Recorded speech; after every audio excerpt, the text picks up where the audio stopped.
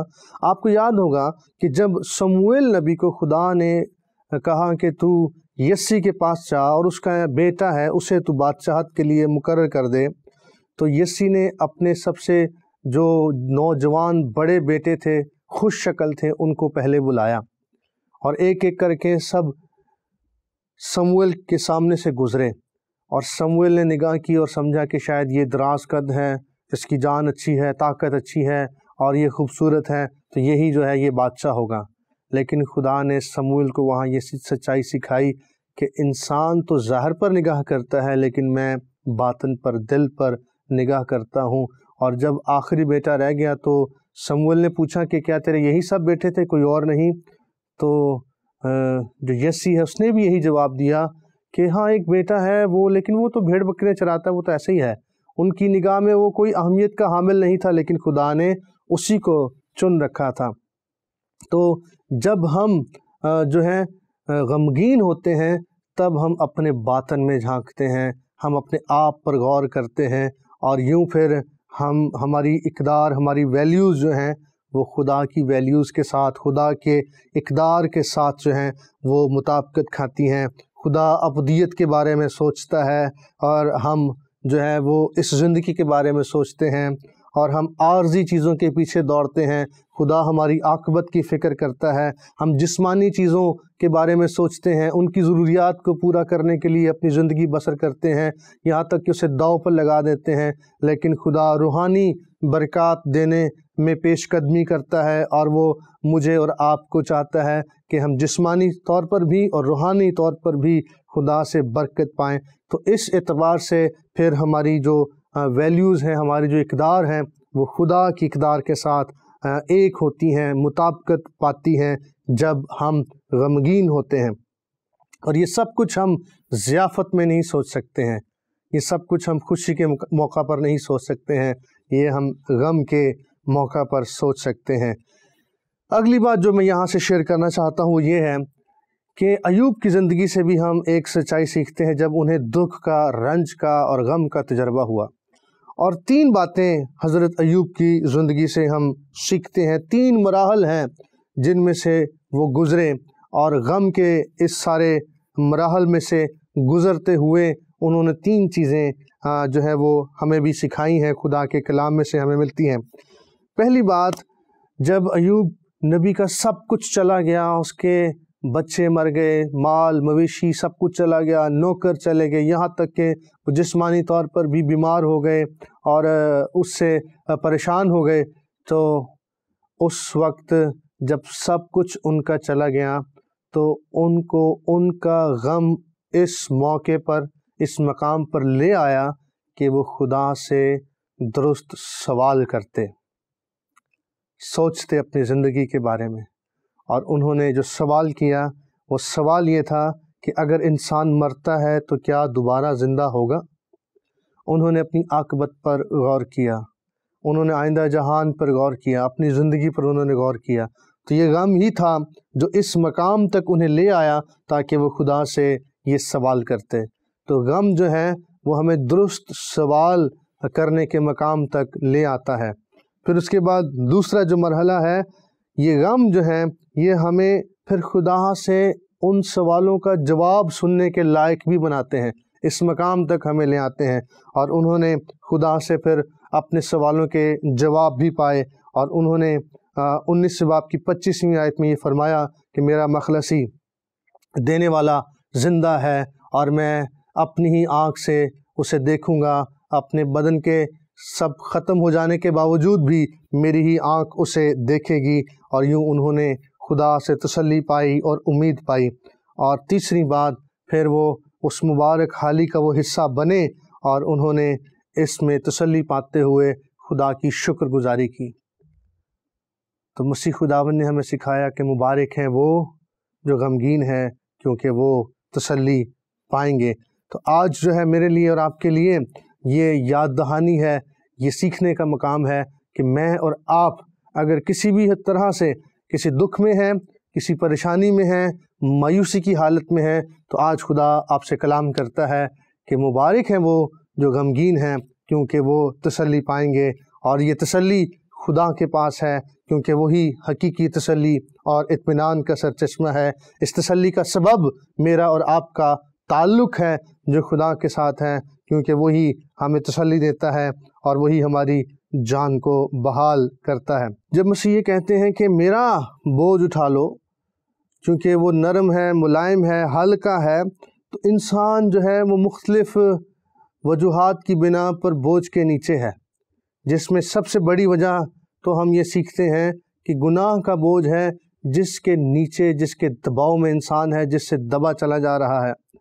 اور پھر اس کے بعد شریعت کا بھی بوجھ تھا، جس سے خداوند مسیح نے آزاد کروایا ہے۔ گناہ کے بوجھ سے مسیح نے ہمیں آزاد کروایا ہے۔ پھر اس وقت کو اور آج کو بھی ہم دیکھیں تو رسم و رواج کا ایک بڑا بوجھ ہے جو انسان کی گردنوں پر ہے۔ اس جوئے سے بھی مسیح خداوند نے اس وقت کے لوگوں کو فقیوں فریسیوں کے رسم و رواج سے آزاد کروایا ہے۔ اور پھر مسیح کا جو جوا ہے، مسیح کی جو تعلیم ہے وہ ملائم ہے، اور وہ تعلیم جو ہے وہ باپ کی مرضی کو بجا لانا ہے۔ اور آج جب ہم اس تعلیم پر غور کرتے ہیں تو ہماری جانیں آرام پاتی ہیں، ہم تسلی پاتے ہیں، اور ہم خدا کی حضوری میں برکت پاتے ہیں۔ مبارک ہیں وہ جو حلیم ہیں، کیونکہ وہ زمین کے وارث ہوں گے۔ خدا کی صورت پر تھا، لیکن خدا کے برابر ہونے کو قبضہ میں رکھنے کی چیز نہ سمجھا، بلکہ اپنے آپ کو خالی کر دیا، پست کر دیا، انسانوں کے مشابہ ہو گیا، اور یہاں تک پست کر دیا کہ اس نے موت، بلکہ صلیبی موت گوارا کی۔ اور پھر اس کے بعد لکھا ہے اس واسطے خدا نے اسے وہ نام بخشا جو سب ناموں سے اعلیٰ اور افضل نام ہے، اور اسے بہت سربلند کیا۔ تو اس سے پیشتر کہ مسیح خداوند کو سرفراز کیا جائے، سربلند کیا جائے، اور اسے اختیار دیا جائے، اسے وارث ٹھہرایا جائے، اس سے پہلے فروتنی ہے، اس سے پہلے پستی ہے، اس سے پہلے اپنے آپ کو خالی کرنا ہے، انسانوں کے مشابہ کر دینا ہے۔ تو حلیم ہونے کا تعلق وارث ہونے کے ساتھ ہے۔ ان دونوں کا آپس میں بڑا گہرا تعلق ہے۔ سرفرازی اس وقت تک نہیں آتی جب تک میں اور آپ حلیم نہیں ہوتے ہیں، عاجز نہیں ہوتے ہیں، جھکتے نہیں ہیں، تب تک اقبال مندی نہیں آتی، کیونکہ امثال کی کتاب میں سلیمان بادشاہ کہتے ہیں کہ سرفرازی سے پہلے فروتنی ہے۔ اس لیے مجھے اور آپ کو اس سچائی پر غور کرنا ہے کہ کس طرح سے میں نے اور آپ نے اس رویے کو اپنانا ہے تاکہ ہم آسمان کی بادشاہت کے وارث بنیں۔ اور جب ہم حلیم ہوتے ہیں تو ہم مسیح کے ساتھ ہم میراث ہوتے ہیں، اور ہم اس کے ساتھ مشابہت پیدا کرتے ہیں، اور یوں ہم آسمان کی بادشاہت کے وارث ٹھہرائے جاتے ہیں۔ اور میں اور آپ آج اپنی زندگی پر غور کریں ان دونوں رویوں کو لے کر، جہاں جہاں ہم سمجھتے ہیں کہ ہمیں حلیم ہونے کی ضرورت ہے، ہمیں فروتن ہونے کی ضرورت ہے، کون سی ایسی بات ہے جو ہماری زندگی میں ہے اور جس کو مجھے اور آپ کو ترک کرنے کی ضرورت ہے تاکہ ہماری مشابہت مسیح کے ساتھ ہو۔